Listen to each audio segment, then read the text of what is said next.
Welcome to the Smark Foundation Podcast, Episode 3. I am Aaron. This is Adam. Yes, it is. Certainly. And we are here to cover your weekly WWE and AEW goodness. We want to remind you all that we are on all podcast platforms, still except for Apple, but our podcast is Safari friendly, so any of our Apple users can go ahead and use Safari and be able to listen to our podcast still in the background like you normally would. We are just awaiting some processing on that. But we are on all other platforms, including Spotify and Deezer and Pandora and a few other new ones this week. We have our link tree. You can find us at Smart Foundation Podcast. And on there, you can find our merch link where we have a new hoodie up this week, as well as a coffee cup, along with our original logo t shirt and pullover hoodie. I would like to remind you all that we do not body discriminate here at the Spark Foundation podcast, and our 5X hoodie is the same price as our small hoodie. All of our clothing items are the same price, front to back, all sizes. We love you all, and you all deserve the same price for things. And we know we don't like to pay extra for getting an extra X on our shirt, and neither should you. So we have Yeah, that all it's taken. it's garbage. Amen. It is garbage when I got to pay $5 extra for a 2X t-shirt. That's garbage. So we don't do that here. But as usual, I'm here with Adam, and we're going to go through our weekly AEW and WWE reviews. We have the review for Wrestle Dream this week, which I am actually super excited about. Being the WWE guy, I still do watch AEW, and that show was something. That was yes, we'll get into it. We'll get into it. Something does sum it all up. it was something. And I will say that you could imply a negative from that, but it's really not all negative. It really isn't. No, It was no. honestly mostly a very, very good show in line with the vast majority of AEW pay per views, which are very, very good shows. So, I mean, there will be things that we talk about that did not go as well, in my opinion, but we'll get to that when we get to that.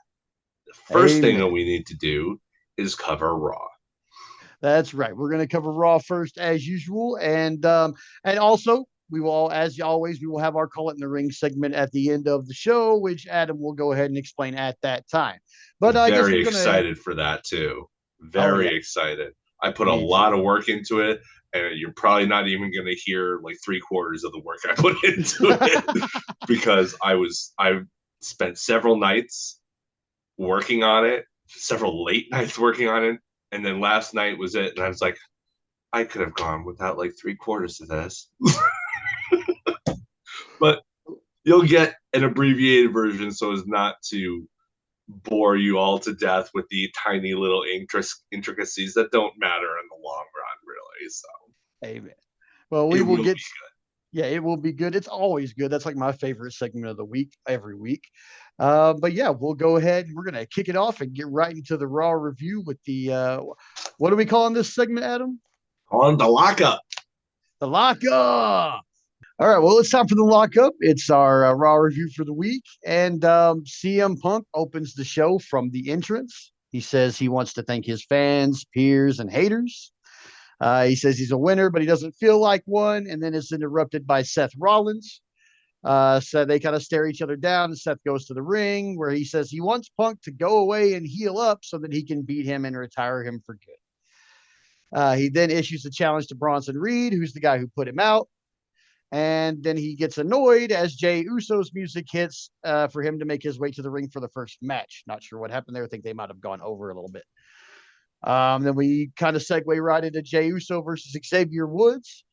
Uso beats Woods in a decent match, but after Woods refused to shake Jay Uso's hand, Kofi Kingston is like, "What's wrong with you?" Et cetera, et cetera. And then Braun Breaker shows up.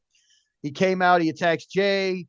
Kofi tries to help Jay while Xavier just watches. But then Kofi catches a spear. Xavier's just sitting there watching. Braun Breaker circles the ring and hits him with a full speed spear too.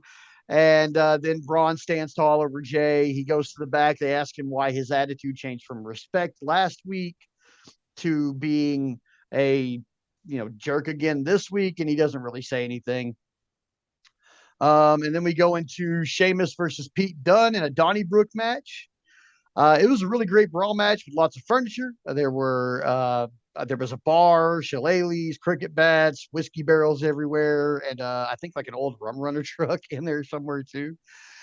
But they had a really nice brawl, typical brawl. Pete Dunne tried to crossface Sheamus with the shillelagh bar, which is always a good spot when they've got something in their mouth.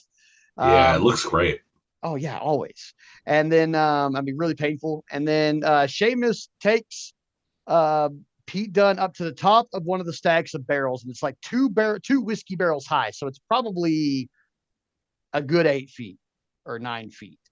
And he does the white noise off of the barrels through two tables. But that doesn't put Pete Dunne down. He recovers My and boy, my boy, Pete Dunne. he recovers and he goes. This comes the craziest finish spot I've seen in a while. He zip ties Sheamus behind his back, and then goes to do like pulls his knee pad down and goes for the knee strike. As he's coming in for the knee strike, Sheamus hops dead up on both of his feet and Brogue kicks the heck out of him. Takes his head right off all that momentum. And then Sheamus, after he hits the Brogue kick, just kind of falls over backwards on Pete Dunne with his zip tied hands still behind his back and gets the pin. We'll talk about that a little bit more later. Then after that, we had a 10-woman tag match. Um, Let me preface this with saying this is one of the things that is going to be bad about Raw being on 2 hours. But we had a 10-woman tag match. This is the only women's match we see on the whole show. We had Natalia, Zelina Vega, Kaden and Katana, and Lara Valkyria versus the Pure Fusion Collective and Isla Dawn and Alba Fire. I can't remember which one of their names I forgot last week, but It it's was it Isla was Dawn and Alba Fire. Isla Dawn. I Okay. remembered like 2 days later, like, oh, it's Isla Dawn. That's what it All was. right. Well, so Island Alba, the Unholy Union, I believe, is the name of their tag team. But so they're the heels. The faces went over. It was really, really a basically like a basic big team match, but it was really short. I think it clocked in under 3 minutes for a 10-woman tag match, and then there was like a commercial break in the middle of it and everything. Like That's it was like weird.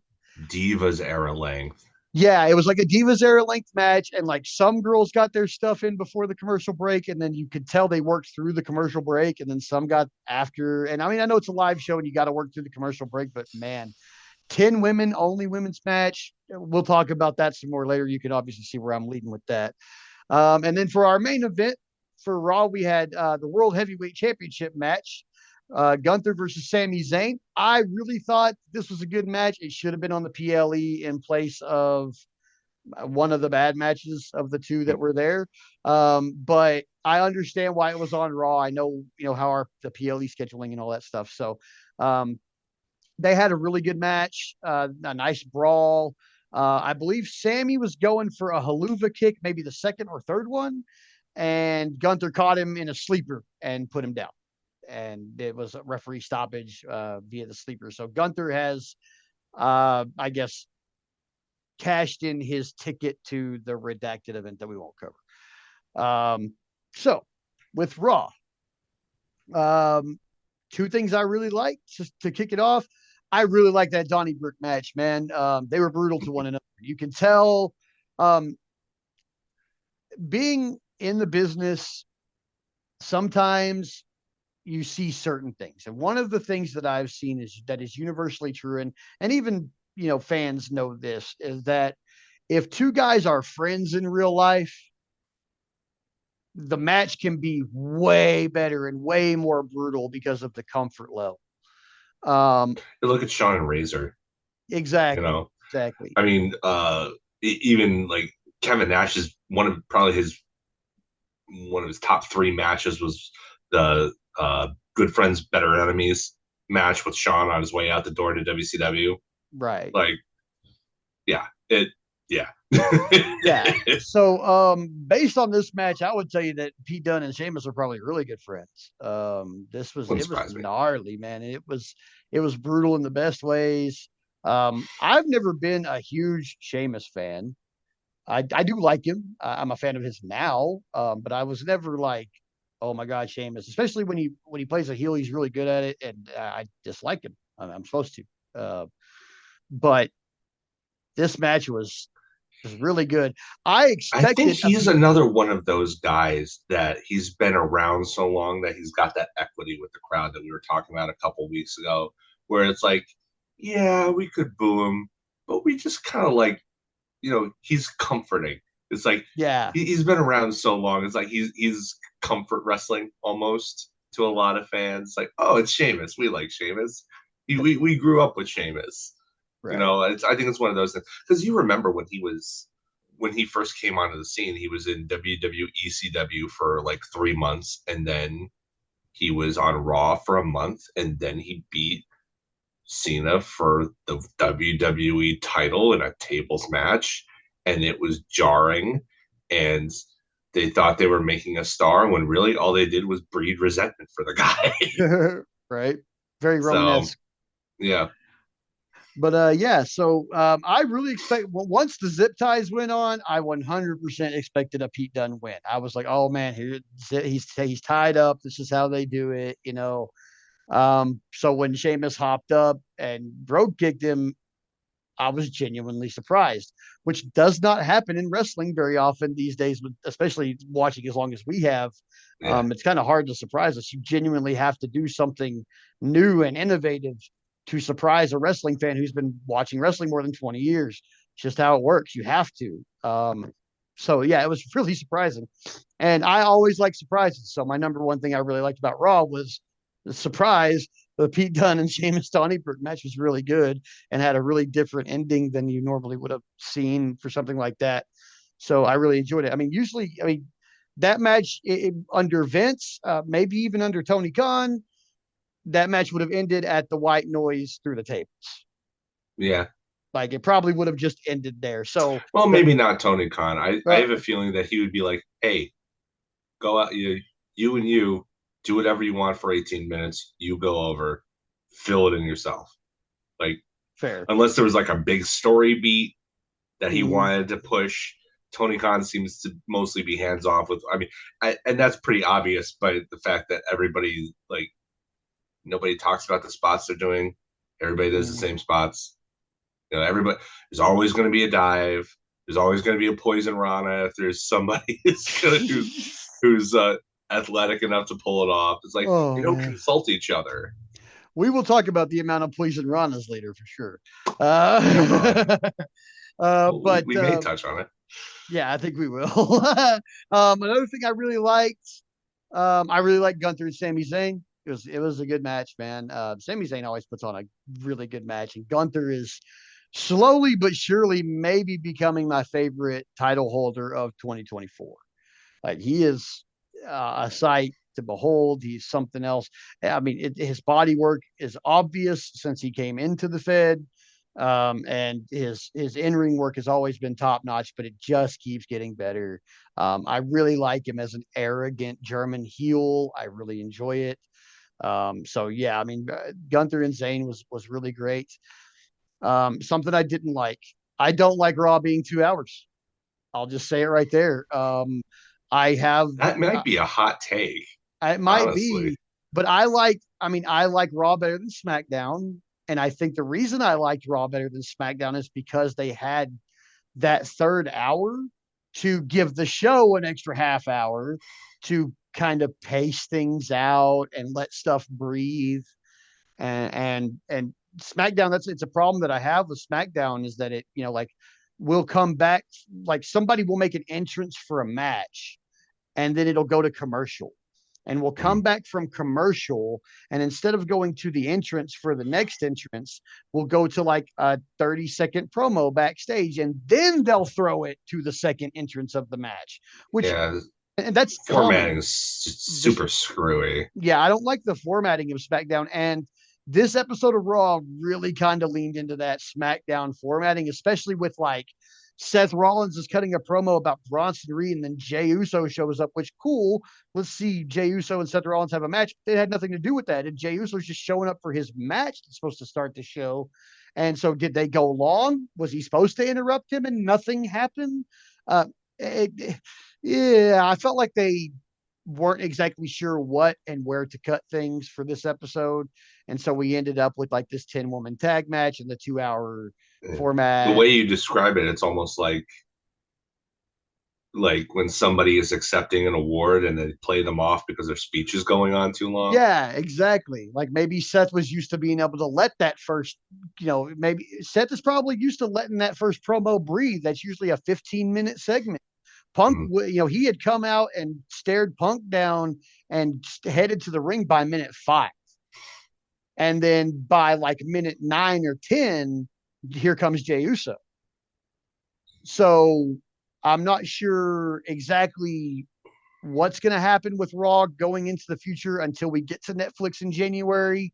But I know that, like, I'm not really I'm not like I'll say this. I enjoyed the matches. I enjoyed the storyline bumps they were doing. I enjoyed all of the content of the show. I just didn't like the length or the format of it. It's I mean, heck, it's I should like it more because Raw being an hour less a week is more time for me to do other things and not be watching wrestling, which um, it's not a job. I'm still going to watch wrestling and I love watching wrestling, but when you're watching 10 or 12 hours of wrestling a week, 1 hour less is sometimes a really good thing. That may And be an extra hour of sleep.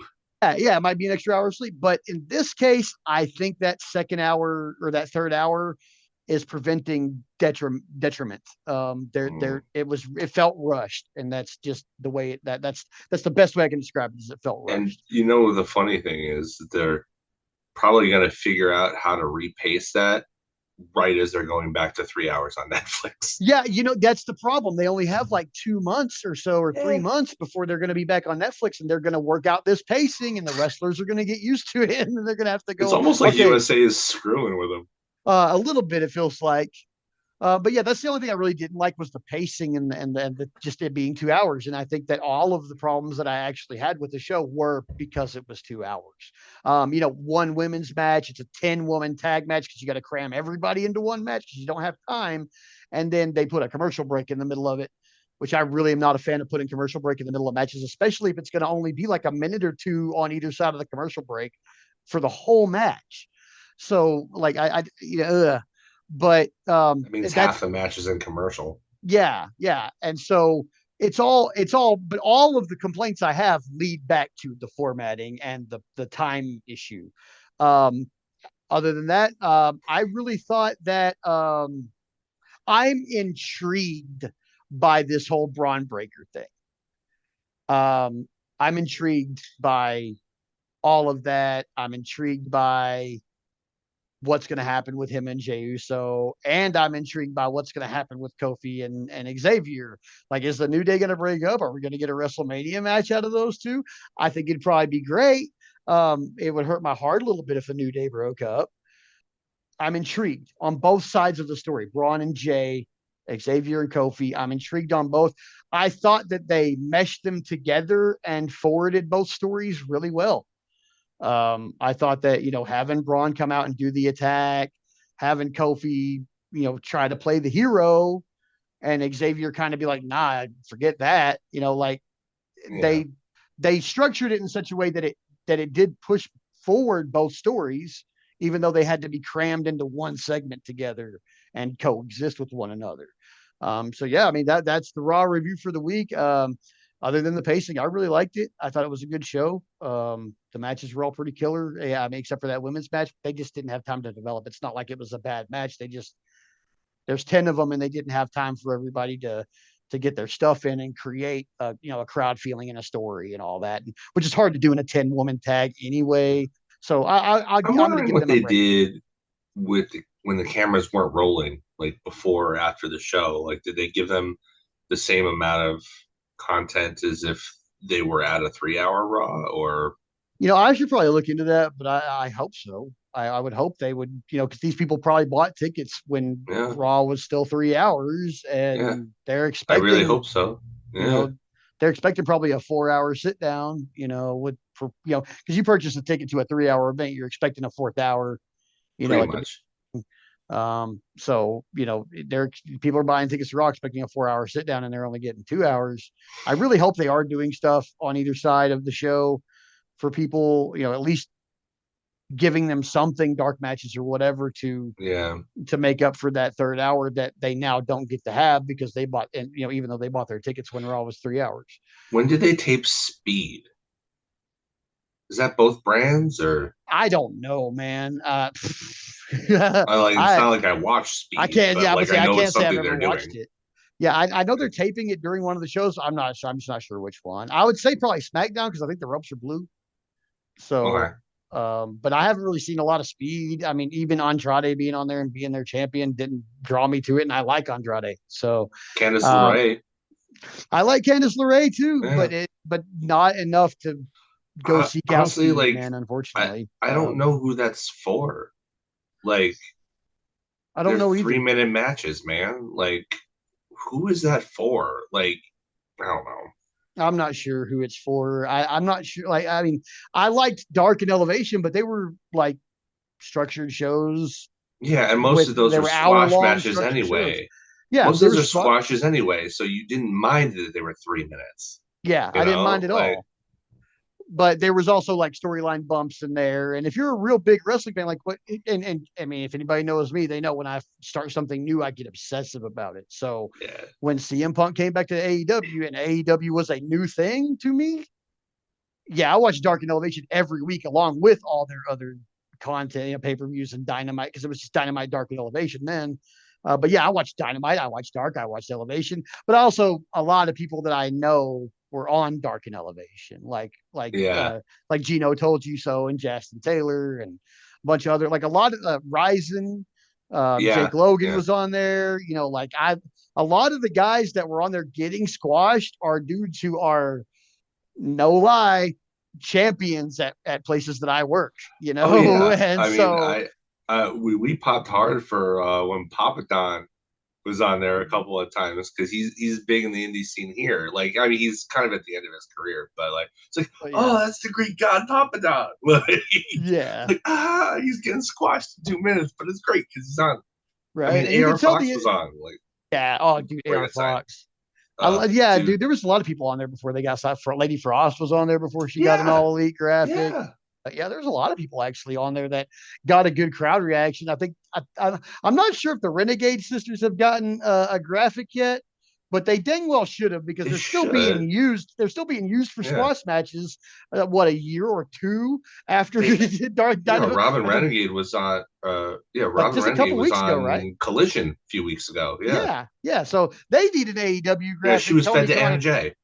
Yeah, yeah. So yeah, yeah. If they don't have a graphic, Tony Khan, get them one, please, because I've been watching them get squashed for 2 years, and I really enjoy their work. I think they do what they do well. Yeah. But you've been using them like that for 2 years. Give them a graphic or cut them loose, homie. Like, Yeah. come on. Uh Uh, I think it's not Robin, the other one. What's her name? it's Robin and oh, I'm a jerk because I don't Ryan. remember, and I like them both, but she's injured or something, right? Yeah, she's injured. Yeah, that's what I was gonna bring up. It's like I Yeah, know she's injured right now, yeah. but I mean being an identical twin in wrestling is such a blessing. Oh yeah, of course. Such a blessing. Because twin magic never really gets old. No, it doesn't. It Because doesn't. you know why? It's because nobody but twins can do it.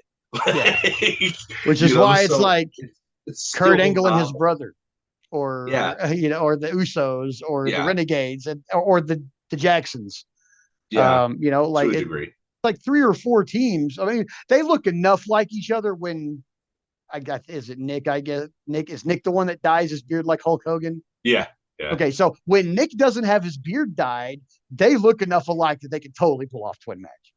Now, if yeah. Nick's They're off usually being wearing something different though, so yeah, they could, but they don't lean into it. yeah. Like I Um, think when they did the Freddie Mercury thing at Wembley and they were both wearing the same colors and everything, that would have yeah, been a perfect that time could have worked. Yeah, to do the twin magic I still spot. can't believe that Eric wasn't Kurt's twin, but he still fooled everybody Looks all the so time. much like him, dude. Like it's completely believable that you would get them confused for each other. Right. 100%.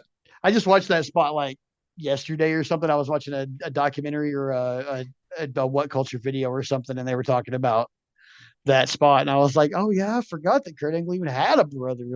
Yeah. So much stuff happens in wrestling; it's hard to remember it all. But then you see something, you're like, oh yeah, I remember that happening. It's Yeah. like you're pulling it out of the archives. Like, hey, Yep. remember this?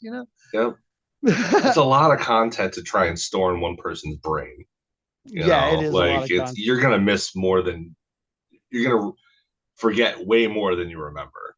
It's just gonna happen just by the nature of it. It's just too much. And we remember the stuff that sticks with us because it's memorable, because it's meant to be memorable.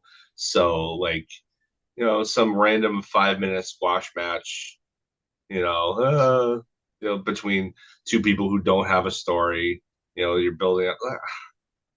Why would your brain bother to remember that? Mm-hmm. But uh, Kurt Angle subbing his brother in for the first time and it being a big storyline moment. Yeah, you'll remember that.